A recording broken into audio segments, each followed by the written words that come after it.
tusabudde. Okay,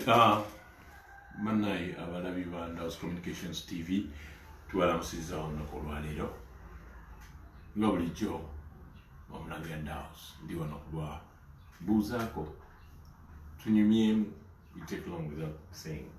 a word. Tuli wano ku ssomero lyaffe Ndawo's Communication School of Media Training e Gayaza, naye omwaka ogujja tugenda kuba tuyitibwa Ndawo's Comprehensive Institute nga tulina courses nyingi tugenda kuba nga tusomesa, so kitegeeza mutusajja kudde tugenda kuba nga tusobola n'okutuuza abaana abawererako ddala. Otherwise, that's a one-off. Ekindese olunaku lwaliro kyakwogera ku bizondo bye nninako okumanya okw'amaanyi, because all these young men zemba mentoring them radio, especially radio, though they have their own talents. Again, I pick them, just never picking it just because buying a talent. Olunaku lwajjo mumwa kitegeddeko mubaayawukanye obulungi guba gwakubiri, because Toby waba yagenda n'akawawo ne yeetonda ne bano bagenze ababiri Kazonto akato ne Jjajja Zonto, mugenzi okitegeera nga baayawukana dda myezi nga ebiri emabega, just because tubadde tulina tubiteeka mu bantu, naye nga nkyayogerezaganya nabo okulaba mbu basobola okukikwasaganya, though abagenze nga tebakkiriziganya naki kyeteesa. Bizonto Comedy yafuuka limited company nga badde beetaaga formalizing the company nga people have to reapply. Mukama waabwe Ssaabazonto n'abagamba nemumanyi fenna tukole applications tubeere nga tuli formal, ekintu biraba kiri kya class, we formalize. Ababiri ne bagamba twagala formalizing tufine tukole applications naye tu applying nga baani, ng'abakozi nga ba directors, bo nga bagala kuba ba directors ate nga bagala gabana ssente nga zenganangana n'abakulu. Ssaabazonto ye mugezi waabwe era ye musajja awandiika, a producer, a writer, the rest follow, because nagenda omupikinga omuleeta ku radio nga ndaba ayina obwongo, he's a good producer, he's a good writer. Kakati nabagamba tubawadde paka nga 3 November mbeere nga tumaze oku-reapplying, but unfortunately bo tebakikkiriziganya nakyo, ne bagamba ndowooza ffe tukite bakita before kwekola oluyimba, bawimbayo oluyimba lwekwatagana n'ettaka, oluyimba ne balowooza lujja kukola, which I don't know, simanyi oba lwakoze oba terwakoze kubanga nange nalufuna. Bo kati bwe baamaliza ekintu kino okuweza nga 3 tennatuuka, bo basazewo bagambe baatugoberwa luyimba lw'ettaka, basiige ekifaananyi ekibi eri Bizonto, bali abakulu ba Ssaabazonto, babasiige ekifaananyi ekibi bagoberwa kuba oluyimba lw'ettaka, bakuba n'ekintu kya Ssaabasajja, ekintu kya Buganda, naye nga that's not the case. Bwe basobola okugenda ne basalawo okuba mu kino baawukana, bakola ne group, in fact they are 5, beyita ba New Bizonto. So ne balaba nga exit yaabwe teyakoze impact, kwe kudda bakomyewo kino kakati baatugoberwa oluyimba lwa Buganda, biki abasajja bali Baganda ate bagoba batya. Kintu kyabadde kya reapplying, kola application balage mutina basobola okuba nga baddamu baapulayinga mu company empya ya Bizonto Comedy Limited, naye ne batakanya nakyo. Ekirungi omutwe nanyini kuwandiika, nanyini producer, songwriter, amanya writer w'ebintu bino yasigaddemu kubanga igwe mutwe omukulu Ssaabazonto Julius Sserwanja golaba enkola naye bisanga wano, ne Mbabali Maliseri yasigaddemu assistant we, n'omuwala Annabel yasigaddemu, ne bafuna ne Kazonto. Waliwo Kazonto akabeera mu Buzonto bwali bwe mukono, twakayise ne tugatta ne bakola team work. Kasita babeera n'omutwe gwa Julius Ssaabazonto, there's no problem, but abagenze sibanenya bantu bakulu bakoze basazeewo so nabo bagende batrying they do the new Bizonto but running their Facebook pages nebiki Twitter ne Instagram ne whatever zonna ezo YouTube it's okay kana abo bagende bafukeko babossi bo benyinga babossi ze mbagaliza birungi birere kuba nsigala nze nkyali era nze mentor waabwe we still work with them on radio though judges on the radio simba yagivaako now mula radio nadda mu kulima kati we are in comedy which is okay so sibalinaako tabu ate mbalonza omulimu gwange balungamya naye kino kigenza okutuukawo nga mbalungamiza ebbanga ekiwerako naye nga kigaana so nebagamba buli omu kati musalewo abagenda eno mugende eno nabano bagende eno buli omu akola ebibi naye tebabalimba muwaliwo ekyabaawukanyiza kyabadde twakampany ebiformalize nga tebagala kusayininga kuri-applyinga that's the problem. Lwaki okusayininga kyabadde kibi eri gye bali nti tebasobola kutuula ne basayininga ekintu kibeere fomu bulungi babadde basobola okusayininga naye nga bagala kubeera ba directors aba Bizonto comedy nga tebafuna omusaala gwe gumu bonna kitasoboka naye anti nabo mu interviews ezimu ze bakozeeko ku media platforms ez'enjawulo babadde bategeeza nti nabo bali ba shareholder nga sente ze bateekamu nga batandika ekyo ekintu nga zenkanankana olimbi yagula t-shirt buli omu yasonda kale okutuuka ekibiina ekyo okutuuka ku level kiriko olunaku olwaleero kati nga bo bagezaako okugamba nti ono ayagala balyamulukwe ye afune sente ng'amaze okutuusa ekibiina I don't think Montino kuba n'engoye ze bambala ezimu ziri sponsored waliwo lyajja n'agamba nze mbawadde uniform ne kampani wetuuse kati esobola okwegulira uniform era ne t-shirt ze bajja bambadde ze bagamba ze batandikiramu bandize bwerere no babagamba mujje mubeere nga bwe muli tutandike ekintu nga bwe kiri budda mu ebyo mbu ate ffe twatandika nange ndi shareholder yes obeera shareholder tetuganyi but it cannot be tuyinza kuba boss era percentage yo gyofuna I think be happy with it because some of them are getting shares ebafuna nga bo I don't think they are supposed to get them. I don't think so.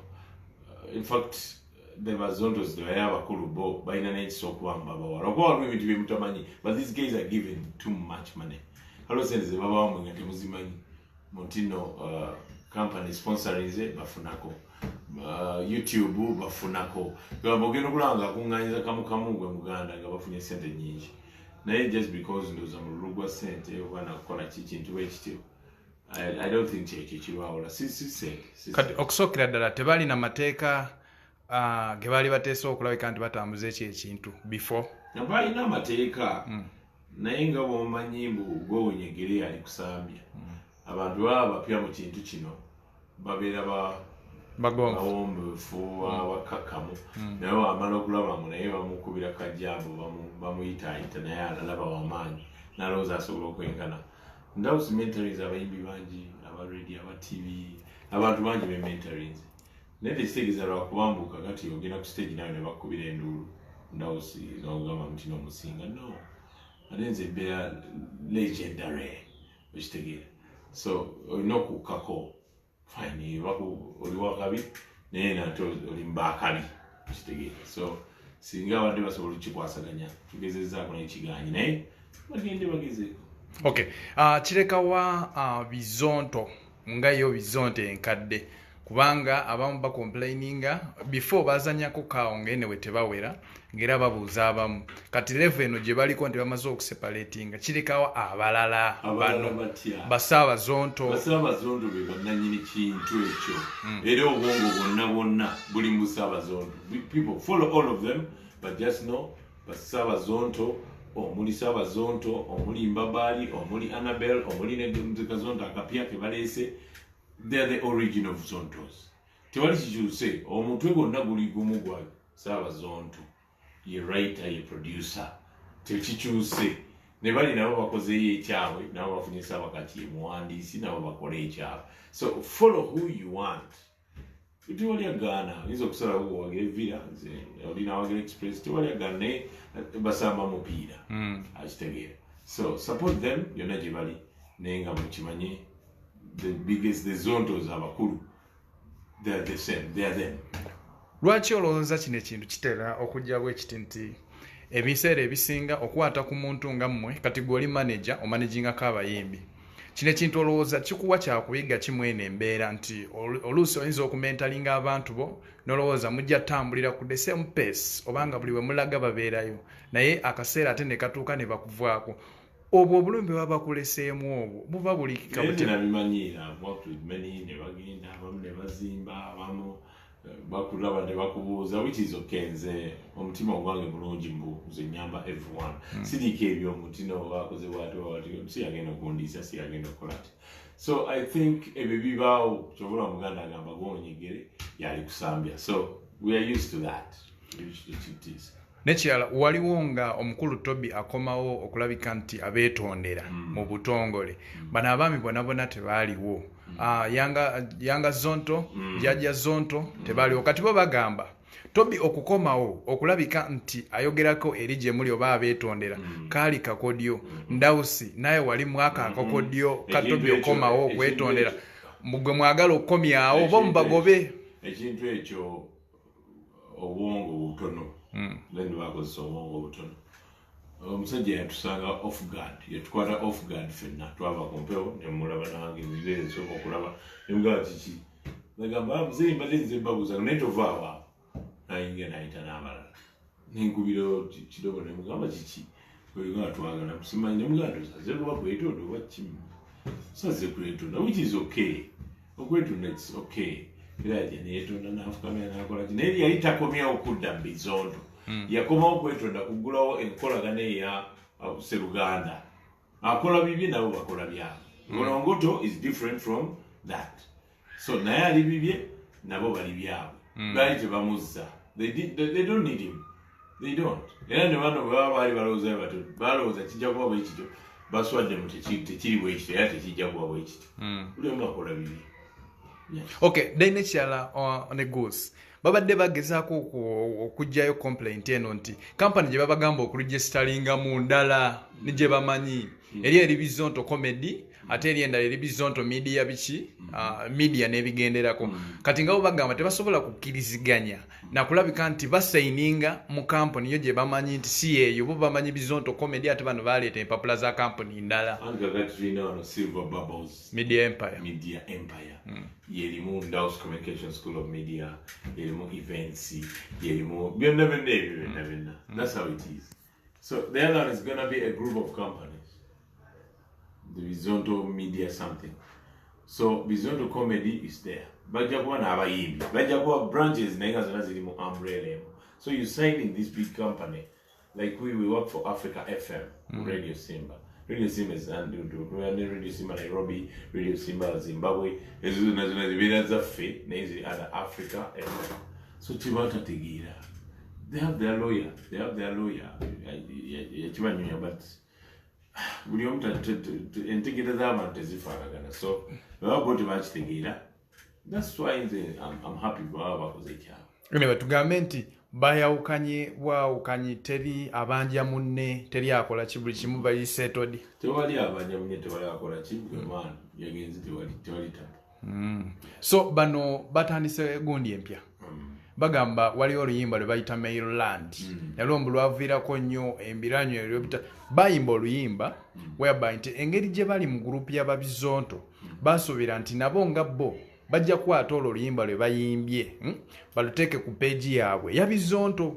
naye tebaafuna w'omuwero kamwe ey'okulabika nti oluyimba lwabwe balusaayo ne kibanyiiza ng'era nakyo bagamba nti oluyimba olwo okusookera ddala oba okusingira ddala lwe lwaviiriddeko embiranywa ey'okuba nti babagobesa olowooza lwaki okuyimba obuyimbi musango